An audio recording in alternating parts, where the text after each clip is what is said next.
حضرت محدث ابن جوزی نے لکھا ہے کہ حضرت حبیب اجمی ایک بزرگ تھے، ان کے پاس ایک شخص اکثر آتا تھا، بڑا مالدار تھا، ایک ہی بیٹی تھی، وہ بھی ٹانگوں سے معذور تھی۔ تو آپ اکثر اس کو کہتے ہیں کہ تو توبہ کر، اللہ کی بارگاہ میں رجوع کر۔ ایک وقت ایسا آتا ہے کہ پھر انسان کا جب کوئی اپنا نہیں رہتا پھر اسے مصلی یاد آتا ہے، لیکن اگر مصلی کی عادت بچپن سے پڑ جائے نا تو پھر ذرا آسان ہوتا ہے اللہ سے دل لگانا۔ وہ اکثر آپ اس کو کہتے ہیں کہ ٹھیک ہو جائے، ایک ہی تو بیٹی ہے، وہ بھی بیچاری معذور ہے، تو کہاں دولت لے جائے۔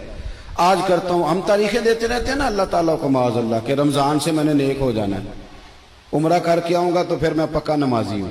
خدا کے بندو، کس نے تجھے بتایا ہے کہ رمضان تک تو زندہ رہے گا؟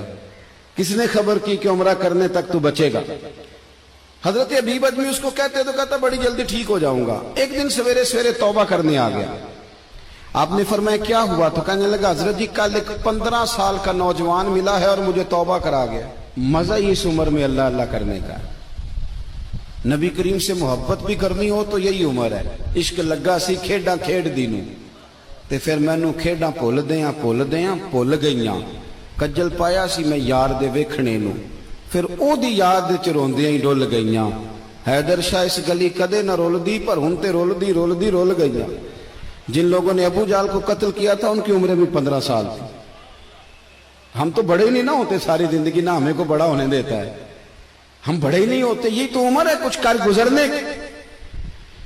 15 سال کا نوجوان توبہ کرا گیا تو حضرت حبیب اجمی کہنے لگے وہ کیسے؟ کہنے لگا حضرت جی میں کل منڈی گیا تھا، مجھے کچھ سامان خریدنا تھا، تو بغداد کے بازار سے میں نے مچھلی خرید لی 10 کلو، باقی بھی سامان تب خود لے جا نہیں سکتا تھا۔ تو مزدور آپ کو پتہ ہے بیچارے آج بھی سڑکوں پہ بیٹھے ہیں، تو مزدور بیٹھے تھے تو ان میں ایک نوجوان 14-15 سال کا، چہرے پہ بڑی روشنی۔ میں نے اس کو کہا بیٹے مزدوری کرو گے؟ کہنے لگا حضور مزدوری بھی کرتا ہوں، پڑھائی بھی کرتا ہوں، اور جو اللہ کو منظور ہو اس کی عبادت بھی کرتا ہوں۔ میں نے اسے کہا کہ یہ میرا سامان ہے فلان جگہ پہنچانا، کیا لوگے؟ کہنے لگا 3 دینار مزدوری۔ سودا طے ہو گیا، اس نے سامان اٹھا لیا۔ کہتے ہیں رستے میں ظہر کا وقت ہو گیا۔ کہنے لگا چچا اگر اجازت دو تو نماز پڑھ لوں۔ 15 سال کا جوان، کہتے میں رکھ کے نا وہاں سامان تو پھٹے پہ بیٹھ گیا، وہ نماز پڑھنے چلا گیا۔ باقی لوگ دیر سے آئے، وہ بچہ جلدی آ گیا۔ میں نے کہا بیٹے آپ جلدی آ گئے؟ کہنے لگے نفل چھوڑ دیے، آپ یہی نہ سمجھ لیں کہ کام چور ہے، میں بعد میں پڑھ لوں گا۔ کہتے ہیں وہ دوپہر کا وقت، رمضان بھی نہیں تھا، میں اس بچے کو نوجوان کو گھر لے گیا اور میں نے اپنی بیوی سے کہا کہ بڑا نیک ہے، نمازی ہے، اور راستے میں یہ بھی ہوا ہے کہ میں نے اسے ایک دفعہ کہا